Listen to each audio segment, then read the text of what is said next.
तो ये liquid nitrogen जो आया वो एकदम से वरदान बन के आया। अब आपको 3 स्टेप के अंदर ये करना पड़ेगा। नंबर 1, आपको सीमन कलेक्ट करना है। अब सीमन कलेक्शन के लिए आपको क्या करना पड़ेगा, एक अच्छी क्वालिटी वाला बुल लेना है। उस बुल के साथ आप 2 में से एक मेथड कर सकते हो।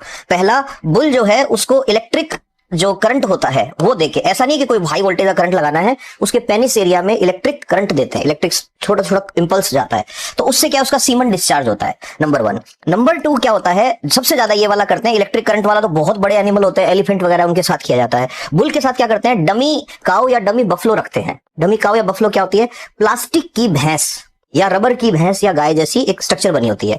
अब बुल जो है वो हीट में आता है और उस प्लास्टिक की भैंस के साथ या प्लास्टिक की गाय के साथ संबंध बनाता है। अब उसके वेजाइना की जगह पर क्या लगा के रखते हैं, कलेक्शन कंडोम बोलते हैं, वो लगा के रखते हैं। तो वो कैविटी जो है उसके अंदर सीमन इकट्ठा हो गया। ये पहला स्टेप है अभी, सीमन कलेक्शन। अब दूसरे नंबर पे बहुत ही इंपॉर्टेंट यूज है टेक्नोलॉजी का। अब आपको पता है XX क्रोमोसोम और XY क्रोमोसोम। XX क्रोमोसोम गए तो फीमेल बनेगी और XY गए तो मेल बन जाएगा। आज की इंडस्ट्री कहती है मेल की जरूरत ही नहीं है हमें बहुत ज्यादा, तो क्या करो, XY क्रोमोसोम है उनको अलग कर दो छांट के। तो ये जो दूसरा है ये है कि सेक्स सिलेक्शन टेक्निक। अब सेक्स सिलेक्शन टेक्निक इंसान के मामले में क्राइम हो सकता है, एनिमल हस्बेंड्री में वरदान बन के आया है, क्योंकि बछड़े किसी काम के ही नहीं रहेंगे। अब आज के टाइम में कौन बछड़ों से खेत जोतेगा, अगर जोत भी रहा है तो इतनी कोई ऐसे कमी नहीं आ रही है बैल की, हमें फीमेल ज्यादा चाहिए, फीमेल काऊ चाहिए, हमें उनका दूध पीना है। अब सेक्स सिलेक्शन के लिए क्या करते हैं, इसके लिए सेंट्रीफ्यूग करते हैं, सेंट्रीफ्यूग गोल गोल घुमाते हैं, तो उससे क्या होता है XY और XX अलग हो जाता है। फिर तीसरे नंबर पे आपको फिर ये बताना है क्रायो प्रिजर्वेशन। क्रायो प्रिजर्वेशन वही बता दो कि -196 डिग्री सेल्सियस टेम्परेचर पे लिक्विड नाइट्रोजन का सिलेंडर होता है। अब लिक्विड नाइट्रोजन के डायरेक्ट कांटेक्ट में नहीं आता सीमन।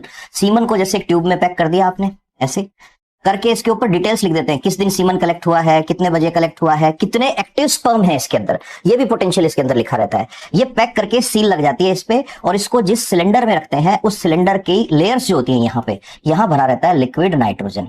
इसीलिए अगर गांव से हो तो देखा होगा, इसको निकालने के लिए, सीमन की जो ट्यूब होती है उसको निकालने के लिए क्या ना, ऐसे जब खोलते हैं उसको तो भाप उठती है उसमें से।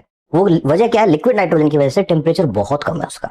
और उसमें एक ऐसे रॉड होती है आयरन की, उसके पास जो आता है आदमी, वो उस रॉड को ऐसे फंसा के, वायर जैसी चीज होती है, ऐसे निकालता है उसको, निकाल के फिर कहता है गर्म पानी लेके आओ। वो थोड़ा सा गर्म पानी होता है उसके अंदर, उसको थोड़ी देर रखते हैं ट्यूब को, रीजन वो मेल्ट हो जाए।